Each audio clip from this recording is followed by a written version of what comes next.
Throughout the Saw franchise, there have been many symbols and images associated with Jigsaw, from puzzle pieces to spirals to the pigs, which are hidden in many of the crime scenes in this 9th movie. The very first victim is targeted at a carnival, where you can spot this pig on the funhouse mural, and a man holding a pig balloon. The meaning behind the pig symbol has changed a couple of times now. It started as a reference to the year of the pig in the Chinese zodiac, which was representative of the Eastern ideas that Jigsaw incorporated into his teachings, and at some point it became a symbol of compassion towards those in suffering. Did you know that pigs are highly compassionate animals?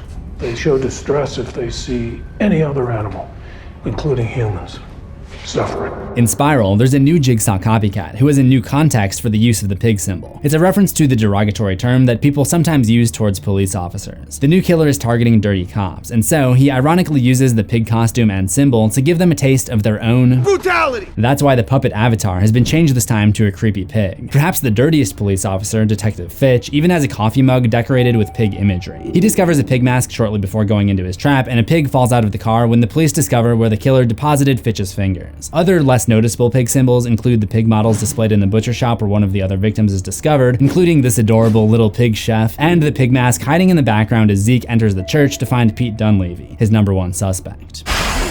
To learn how each trap in Spiral evolved from one of John Kramer's traps in the original Saw movies, stick around to the end of this video. This video is sponsored by Lionsgate.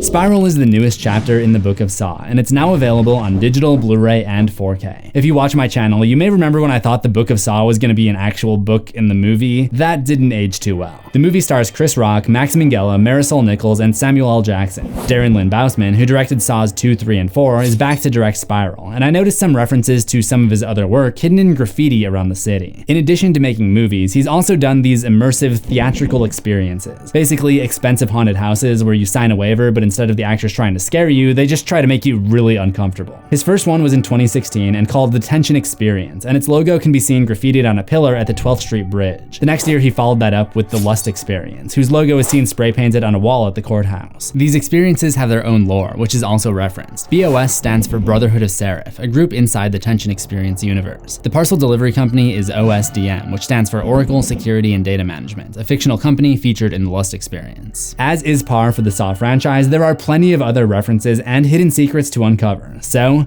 let's get into them.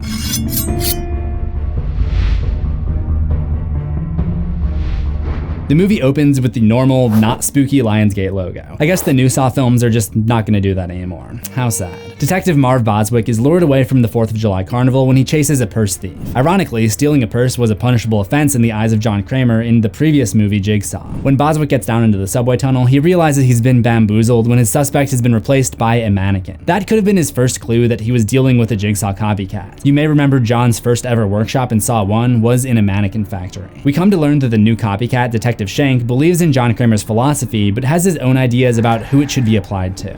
John Kramer was right. Spiral. Symbol of change, evolution, progress.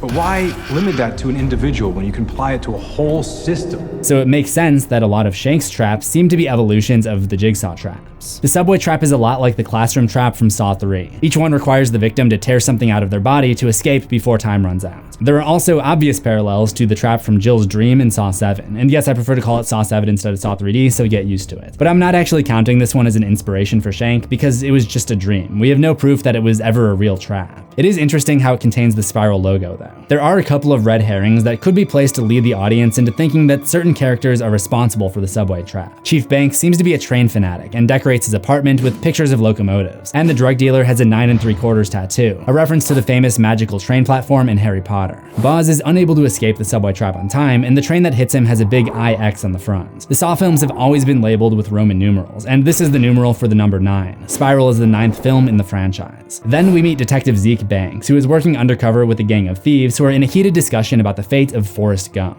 I ain't seen no sequel. Where's Gump 2? It's almost like a statement to the fans about Mark Hoffman. Hoffman was Jigsaw's successor, the main villain of movies 4 through 7, who was assumed dead after being game overed in his last appearance. He didn't appear in the next sequel, Jigsaw. This isn't a perfect analogy though. For one, there is a sequel to Forrest Gump. The novel just never got a movie adaptation like the first one did. And for two, Josh Stolberg, the co-screenwriter of Jigsaw and Spiral, who's probably the most likely candidate to write Saw 10, has publicly tweeted about the issue, stating that while he didn't write the last movie to include Hoffman, he personally thinks that he's alive. Speaking of Hoffman, you'll notice that this isn't the same police station that Hoffman annihilated in Saw 7. That was the Metro PD 13th Precinct, while this is the South Metro Police Station. So we're dealing with a different part of the same city. But there is a nice reference to the 13th Precinct in this movie. Perhaps both buildings were created by the same architect, because the evidence room in Spiral has a very similar layout to the evidence room from Saw 7. Detective Banks gets the call to investigate the train accident. It's impossible to say for sure, but is that Saw 1 director James Wan sitting by the window on the train? One interesting thing about Spiral is that nearly every previous Saw director was involved in some way. James Wan was an executive producer, Darren Lynn Bousman directed it, David Hackle was a visual consultant, and Kevin Grusert was an executive producer. That leaves the Spierig brothers, who directed Jigsaw, as the only Saw directors not to work on Spiral. However, I did find a detail that may in fact be a massive Jigsaw connection. It comes when Zeke is interrogating Boswick's wife. Roll it. In the last few weeks, did you notice anything unusual? There was one thing, there was a black SUV parked outside one night last week, and he went out. And he walked up, and I don't know, the next thing I know, he was yelling at somebody inside. This is never brought up again in the movie, which I find a little strange. Jigsaw also had unanswered questions like this. For example, when the pathologist Eleanor makes it out of the pig farm, she waves down a car, then looks concerned as she sees who's driving it. We can't really tell if it's black, but it does look to be roughly the size of an SUV. Nelson also drives a gray SUV. It could look black at night. Maybe a future sequel will provide the answer. We never really get any follow-up about Zeke's wife and kid either, just as Logan Nelson's kid was a seemingly unfinished storyline in Jigsaw. As the police realize they've got a Jigsaw copycat on their hands, they study what they know about John Kramer, including this screenshot from Saw 4, mugshots of Abby Tate and Addison Corday from Saw 2, magazine and newspaper articles from various movies, primarily Saw 4, this photo of John, which is from the Journal of Civil Engineering, first seen in Saw 4, and this screenshot of Billy the Puppet, which is from the classroom trap in Saw 3. In addition to all of that, the corkboards contain maps and photos from the night of Detective Boswick's death and photos of what appears to be another crime scene involving a knife. This may in fact be a leftover from a scene that was cut from the movie. Apparently this trap involved someone's face getting cut off, and they had to submit the film to the Motion Picture Association 11 times just to get it down to an R rating. One thing I've always had fun pointing out in my previous Saw franchise Things You Missed episodes is the crew reference Easter eggs, and this scene has a few of them. The police search Twitter for photos taken in Stewart's Point that night for anything that might help them to identify the suspect. Noelle99 and Nina C aren't crew members, but remember those names, I'll come back to them later. The first one is Rafael Pacheco, a visual effects coordinator. In the corner, there's a prompt to follow a user named Kiki Singh, who is probably related to Spiral's editor, Dev Singh. Just a side note, I love the idea that police work is done by just Googling phrases related to the date of the crime. He just has tabs open with searches for July 4 night, July 4 event, and July 4 case, as if somebody has already solved the case and just posted the answers online. We also get a little glimpse of his email inbox, where he's had exchanges with John C., which is likely visual effects supervisor John Campfins. There are more names to spot on Detective Jury's tablet, like Nina Campfins and Noelle Campfins. They aren't listed in the credits, but they're probably related to VFX supervisor John Campfins. You'll also see Bo Parsons. Bo is another visual effects supervisor, and Sean Morris, special effects technician, no relation. The next police officer to find himself in a trap is Detective Fitch, who becomes the victim of the finger trap. If each trap is inspired by one of the original traps created by John Kramer, this one definitely draws from the electric bathtub from Saw 5, with the source of the danger being the combination of water and electricity. It's possible that this was foreshadowed in the opening shot of the movie, where one of the carnival games offers Pokemon plushies as prizes. Specifically, you can win Squirtle or Pikachu, the water type and the electric type Pokemon respectively. The Ferris wheel was even blue and yellow. Amanda would be rocking out if she was still here. The finger trap begins at the sound of the buzzer, which sounds exactly like the buzzer from the pig vat trap in Saw 3. We hear the sound again later on in the glass grinder trap, where it's used to signal the beginning of the flying glass shards. The finger trap is designed to take away Fitch's overactive trigger fingers. It's interesting to see an actual Saw trap that takes away your fingers, because the poster for Saw 2 features a pair of severed fingers, but there's no finger severing scene in the movie, so I guess it was a long time coming. The trap also takes place at a location called the Nesbitt Brothers Breads. Michael Nesbitt is the movie's assistant art director. Not having heard from his father, Zeke goes to his apartment to check on him. He comes across the old photo of him and his dad at Constantine's hobby shop. This is another crew true reference Easter egg. Jason Constantine was one of Spiral's executive producers. A new package containing another flash drive is delivered to the police station the next day, and we get a short glimpse of Zeke's computer screen before he plugs it in. It seems he's looking up an event from 11/11/2004, where two males got into a fight in a parking lot. I don't think this report is relevant to the story at all, as these descriptions don't match any important Saw characters, but I would note that this would have been a matter of weeks after the bathroom game in Saw 1. The date 11/11 is also significant for the director Darren Lynn Bousman, who directed a horror film titled 11/11/11 about strange events occurring on that date. The clues lead Zeke and Shank to investigate this meth dealer who may have ties to their suspect. You think we have enough for a warrant, though? Who said anything about a warrant? Don't we need a warrant for this? What you talking about? The whole scene is packed with Easter eggs from Saw 4 and 5. You can tell we're about to get into a throwback when they enter the grimy apartment building with a green tinge, the signature aesthetic of the first 7 films.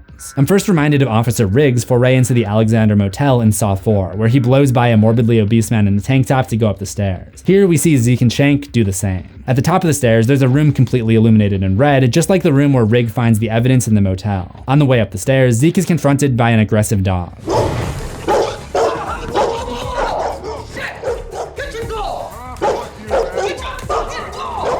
This is almost like a perfect reenactment of the scene at Mark Hoffman's apartment in Saw 5.